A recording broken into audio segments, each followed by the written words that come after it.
नमस्कार, मैं सोनू कुमार स्वागत करते हैं आपको प्रेरणा क्लासेस में। चलिए आज हम लोग हिंदी ग्रामर का संधि का 7वां क्लास है। जो संधि का 7वां क्लास है, आपको 6 क्लास से लेकर के 12 क्लास तक आपको जहाँ जहाँ भी संधि आती है कहाँ आपको सहायता करने वाला है।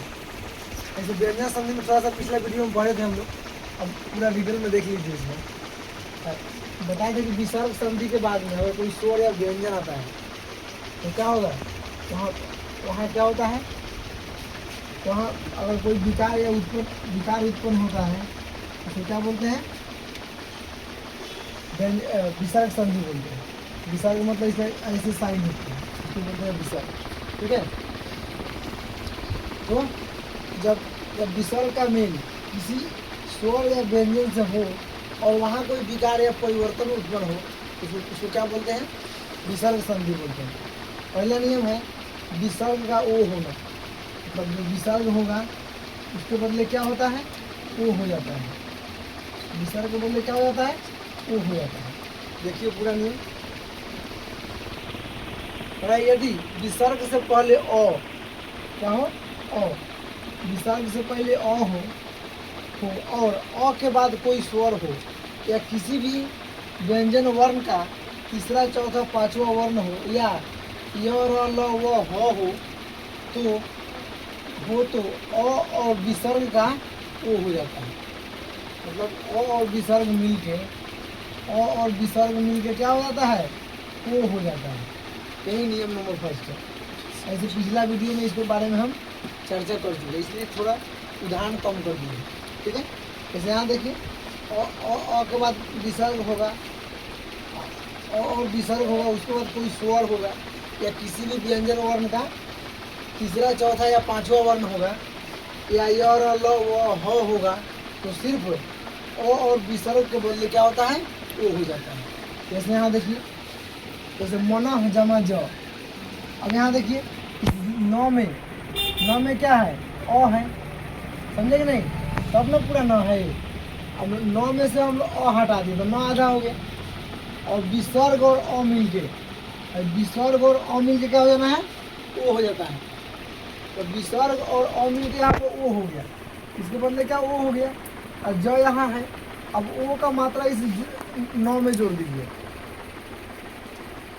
9 में ओ होगा तो 9 हो गया, और ज जोड़ दीजिए क्या हो गया, मनोज हो गया। उसी तरह सह जमा अहम है। ठीक है, तो स के बाद अह है, इसमें से अ हटा लिए तो ये आधा हो गया, अब विसर्ग है तो अहम रहबे करेगा। अब यहाँ देखिए, अब ये थोड़ा इससे अलग है। अब यहाँ विसर्ग और विसर्ग के बदले ओ हो जाता है, तो यहाँ तो वो हो गया, स आधा है, इसके बदले वो हो गया, ये जो अ है, इस अ के बदले यहाँ पुलुत स्वर हो जाता है। कौन सा स्वर होता है, पुलुत स्वर। दीर्घकालीन उच्चारण के लिए पुलुत स्वर का प्रयोग करा जाता है। ठीक है, अब यहाँ देखिए कि तो ओ इसमें जुट गया तो सो हो गया, इसके बदले ही पुलुत स्वर हो गया, अहम, सो अहम। ठीक है, चलिए अब नियम नंबर 2 इसी का, हम विसर्ग संधि का नियम नंबर 2 है। देखिए, तो विसर्ग से पहले अ या से कोई भिन्न स्वर आए, यानी अ को छोड़ करके कोई दूसरा स्वर आता है, और बाद में भी और कोई भी स्वर आए और बाद में कोई भी स्वर हो या किसी भी वर्ग का तीसरा चौथा पांचवा वर्ण हो या य र ल व ह हो तो विसर्ग का आधा र हो जाता है। विसर्ग का क्या होता है, आधा र हो जाता है। जैसे यहाँ देखिए, अब हम लोग सूत्र में जान लेते हैं, मैंने इसी बात को सूत्र में लिख दिया गया, फॉर्मूला बना कर लिख दिया गया। ठीक है, अभी डिटेल हो गया और इसको शॉर्ट में हो गया। ठीक है, और या से कोई भिन्न स्वर होना चाहिए, या और उसके बाद कोई स्वर आया किसी वर्ण का तीसरा चौथा पांचवा या य र ल व अगर आ रहा है या ह भी हो जाएगा। ठीक है, य र ल इसको सघोष वर्ण बोलते हैं, मतलब कोई भी स्वर वर्ण हो और य र ल और किसी भी वर्ग का तीसरा चौथा पांचवा वर्ण हो या य र ल व हो, इसको सघोष वर्ण बोलते हैं।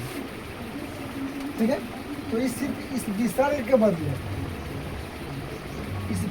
बदले हमको क्या लिख देना है, आधा रो लिख देना है। विसर्ग के बदले क्या लिखना है? आधा रो लिख देना है, समझे कि नहीं?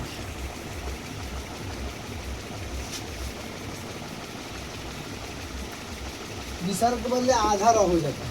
जैसे यहाँ देखिए, दूह जमा बल, दूह जमा बल। अब देखिए विसर्ग है, तो विसर्ग के बदले क्या लिखना है? आधा रो लिखना है। क्यों आधा रो लिखना है? कि विसर्ग के बाद में यहाँ ब आ गया, तो प फ ब तीसरा वर्ण हुआ कि नहीं? तो वही कह रहा है कि विसर्ग के बाद में कोई भी स्वर आ जाना चाहिए। क्या य र ल व हो, या किसी भी वर्ण का तीसरा चौथा वर्ण पांचवा वर्ण हो, तो इसके बदले क्या लिखना है? इस विसर्ग के बदले र लिख दो। यहाँ विसर्ग र लिख दिए, अब बल हो गया, तो दूर जामा बल हो गया। अब इस र है, तो ये आधा र है ना, तो इसको यहाँ ऊपर लगा देंगे, ब के ऊपर लगा देंगे, तो दूर बल हो गया, हो गया दुर्बल हो गया। इसी तरह आसी है जमा बाद, बहुत इंपॉर्टेंट चीज़ है। आसी जमा बाद, देखिए यहाँ ध्यान देखो, अभी विसर्ग के बदले रो, यहाँ देखो विसर्ग के बदले रो आ जाएगा, आसी हो ही गया, अब बाद हो गया वाद, ठीक है। अब इस विसर्ग यह रो जो है यहाँ चला जाएगा, वहाँ पर चला जाएगा, तो आशीर्वाद हो गया, समझे? पूछता है परीक्षा में, याद रखिएगा, ठीक है। अब यहाँ देखिए सहज, सॉरी तो हो गया। अब यहाँ दुर्गुण, दुर्गुण, अब हम लोग अलग अलग था उसको एक जगह किए हैं, अब एक जगह को तोड़ेंगे। अब कैसे तोड़ेंगे ध्यान दीजिएगा। आप पहले गुण अलग छाट लीजिए, यहाँ से गुण अलग छाट लिए तो दूर हो गया, भाई रो अब यहाँ आ जाएगा। अरे इस रो के बदले हम ऊपर लिख देते हैं, तो ऊपर वाला के लिए हम रो ऐसे लिख ना सकते हैं, ठीक है। तो दूर हो गया और गुण हो गया। अब इसके बदले, इस रो के बदले विसर्ग होता है। अभी भी हम लोग पढ़े हैं, विसर्ग के बदले रो होता है, तो रो के बदले भी तो विसर्ग हो जाएगा ना। तो वही हो गया, आपको विसर्ग के बदले क्या हो गया? रो हो गया, रो के बदले विसर्ग हो गया और गुण हो गया। तो दूह जमा गुण बराबर क्या हो गया? दुर्गुण। दूह जमा गुण बराबर दुर्गुण, याद रखिएगा। कौन सा संधि हो गया? ये विसर्ग संधि है। जैसे आयुर्वेद है, आयुर्वेद, अब देखिए आयुर, हई रो यहाँ छाट दिए और वेद अलग कर दिए। अब इस रो के बदले यहाँ विसर्ग हो गया, तो आयु जमा वेद बराबर आयुर्वेद हो गया, ठीक है। जैसे लिखा है दुरुपयोग, अब देखिए रो में ऊ लगा हुआ है, तो ऊ यहाँ लगा दिए, ऊ अपयोग, तो उपयोग यहाँ आ गया, कि रो में से ऊ हटा लिए, तो रो आधा हो गया ना। अब रो आधा हो गया। अब ये भी पढ़े हैं कि रो के बाद में कोई भी स्वर आएगा, तो किसी भी वर्ण का तीसरा चौथा वर्ण आएगा, या य र ल व हो आए, तो इस र के बदले विसर्ग हो जाता है, चाहे विसर्ग के बदले र हो जाता है। तो इस र के लिए यहाँ पर क्या हो जाएगा? विसर्ग हो गया। तो आपको क्या हो गया? दूह जमा उपयोग बराबर उपयोग, ठीक है। अब निराशा लिखा हुआ है। अब इसमें से आकार का मतलब आ का मात्रा है, तो आशा अलग कर दीजिए, तो आशा अलग हो गया, तो इधर नीर हो गया और वो आधा हो गया। जब भी किसी वो अक्षर में से आप स्वर को हटा लेते हैं, वो अक्षर क्या होता है? आधा हो जाता है। क्या होता है? आधा हो जाता है। तो नीर हो गया, आशा हो गया। तो अब ये रो के बदले विसर्ग होता है, तो विसर्ग हो गया, नी जमा आशा बराबर निराशा। सब इसमें आकार सीखिए, समझ में। अब बहिर्मुखी लिखा हुआ, बहिर्मुखी क्या है? बहिर्मुखी। अब बही और रो हो गया, बहिर हो गया। अब मुखी अलग कर दिए, मुखी को अलग कर दिए, समझे नहीं? तो रो के बदले यहाँ विसर्ग हो गया, बही जमा मुखी बराबर बहिर्मुखी। यहाँ देखिए, अब यहाँ देखिए, अब नियम नंबर 3 है विसर्ग का लोप होना। लोप होने का मतलब होता है गायब होना। अब विसर्ग को क्या कर देना है? गायब कर देना है। कैसे देखिए यहाँ पर, यदि विसर्ग से पहले अ या से भिन्न कोई स्वर आए और बाद में रो आए, तो विसर्ग का लोप हो जाता है और विसर्ग से पहले आए हुए स्वर का दीर्घ हो जाता है। कहने का मतलब है कि अ या से कोई भिन्न स्वर आए, उसके अलावा कोई भी स्वर आए और उसके बाद अगर रो आ रहा है, आधा रो यहाँ रो आ रहा है, तो इस रो आ रहा है, तो इस खाली विसर्ग को गायब कर देना है, हटा देना है। कैसे? यहाँ देखिए, जैसे कि नी जमा रो, तो नी है, विसर्ग के बाद में यहाँ देखिए रो आ रहा है, तो हम इस रो को क्या करना है? तो विसर्ग को इसमें जो मात्रा है उसका दीर्घ हो जाता है, मतलब छोटी ई का मात्रा जो लगा हुआ है यहाँ पे बड़ी ई का मात्रा नी हो गया और रोग लिख देना है, निरोग। समझेंगे नहीं, कहाँ तक बोलते हैं, इसमें नीरस लिखा हुआ है तो दीर्घिकार है तो नी हो जाएगा, और इसको हम छोटी ई का मात्रा लगा देंगे तो नी जमा रस बराबर नीरस। आया समझ में? इस तरह नीरव लिखा हुआ है, नीरव। अब दीर्घिकार है उसको हर्षिकार बना रहे हैं, हर्षिकार है उसको दीर्घिकार बना रहे हैं। अब यहाँ पे विसर्ग नहीं है, अब दीर्घिकार उसको हर्षिकार लिखिए, इसको विसर्ग लगा दीजिए, भाव को अलग छाड़ दीजिए, नी जमा र बराबर नीरव। इसी तरह ये हो गया आपका, ठीक है। अब यहाँ देखिए नियम नंबर 4, ठीक है, और आएगी विसर्ग, नियम नंबर 4 का फर्स्ट, विसर्ग का स हो, विसर्ग का हो जाएगा तालाब में स हो जाता है, कैसे? अब उसके लिए नियम देखिए, विसर्ग के बदले च या छ या स आए, च या स, छ या स आए तो सिर्फ विसर्ग को तालाब स बना दे, कैसे? जैसे नी जमा चल, और विसर्ग के बाद में च आ रहा है तो इस विसर्ग का क्या होता है, आधा तालाब स हो जाएगा। देखो देख रहे हो, निस हो गया और चल, अब इतना आधा है तो आधा तो हम ऐसे भी लिखते हैं, ठीक है। तो निस जमा चल बराबर निश्चल। मान लीजिए हमको इस तालाब स है तो या तो आप ऐसे लिखिए, तो आप जब ऐसे लिखेंगे तो यहाँ पर हलंत लगा देंगे, हलंत लगा दिए फिर भी आधा है, चाहे आधे लिख दो, क्या? आगे देखिए, अब लिखा हुआ है निश्चल, तो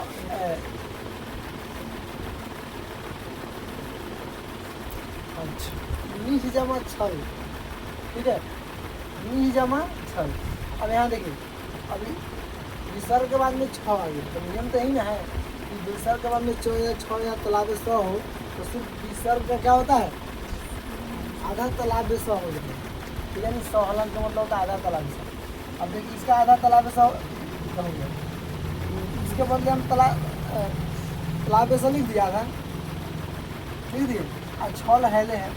अब ये आधा को तो ऐसे लिखते हैं ना, निश्चल, निश्चल का मतलब क्या होता है, जिसके मन में छल नहीं हो, कपट नहीं हो, वो तो निश्चल। जैसे बच्चा होता है उसको निश्चल बोला जाता है, उसके मन में छल कपट ना होता है।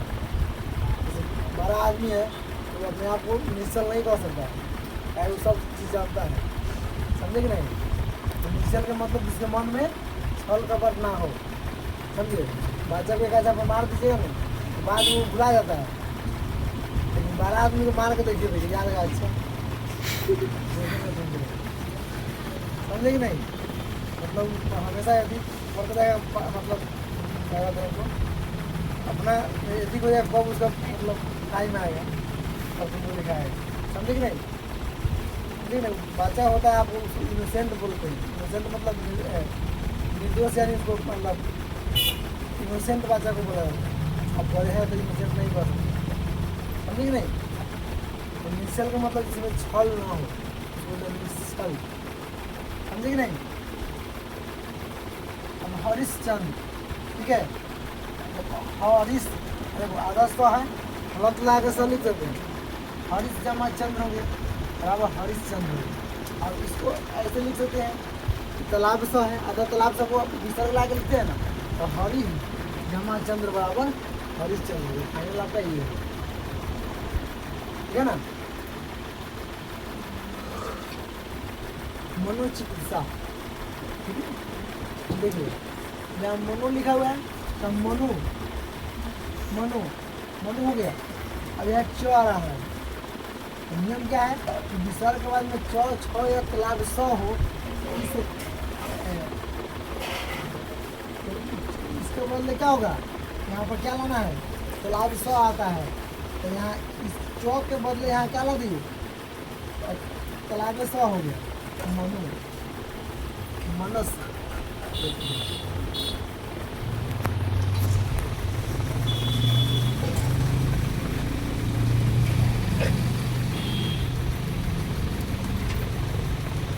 पहले आप विसर्ग हमको डालना है यहाँ पे, ठीक है, यहाँ विसर्ग चाहिए तो पहले स लाइए, मतलब स के बदले विसर्ग लिखिएगा, तो इस स के बदले हो गया आपको विसर्ग हो गया, स गायब हो गया तो मन जमा चिकित्सा, मन चिकित्सा, ये मन का चिकित्सा करने के लिए साइकोलॉजिस्ट बोलते हैं। आपको मतलब बैठा के आपको एकदम बहुत दूर तक पहुँचा देता है। साइकोलॉजिस्ट होता है ना, मनोवैज्ञानिक, समझे कि नहीं, मन का बात आपको जान जाएगा क्या चल रहा है, हाँ समझे कि नहीं। अब देखिए दुशासन, दुशासन दुर्योधन के भाई के नाम पर दुशासन, समझे कि नहीं। तो ये आदत तालाब के साथ आदत ये हालत लायक लिख देंगे और शासन आपको लिखना ही है, शासन लिख दिए। अब स के बदले विसर्ग लिखना है, स के बदले विसर्ग लिख दिए तो दुष्ट हो गया और शासन बराबर हो गया दुशासन, समझे कि नहीं। बराबर रहो, इसको हटाना है ना, इसको हटा देना, इसको हटा देना, मतलब इसके बदले तो यहाँ विसर्ग हो गया तो दू होगा, तो दू जमा शासन बराबर दुशासन, ठीक है। अब दुष्चरित्र, अब आधा स है, आधा स लिख दिए, चरित्र, चरित्र तो आपको लिखना ही पड़ेगा। ऐसा शब्द छाटेंगे जिससे अर्थ बनता हो, यहाँ से आधा पर से तोड़ेंगे चरित्र, ठीक है। अब चरित्र तो रहबे करेगा, आधा स हो गया। अब इस आधा स के बदले हम यहाँ विसर्ग ला दिए, दू जमा चरित्र बराबर दुष्चरित्र, मतलब इसका खराब चरित्र, ठीक है। तो बोलते हैं उसको दुष्चरित्र बोलते हैं, हो गया।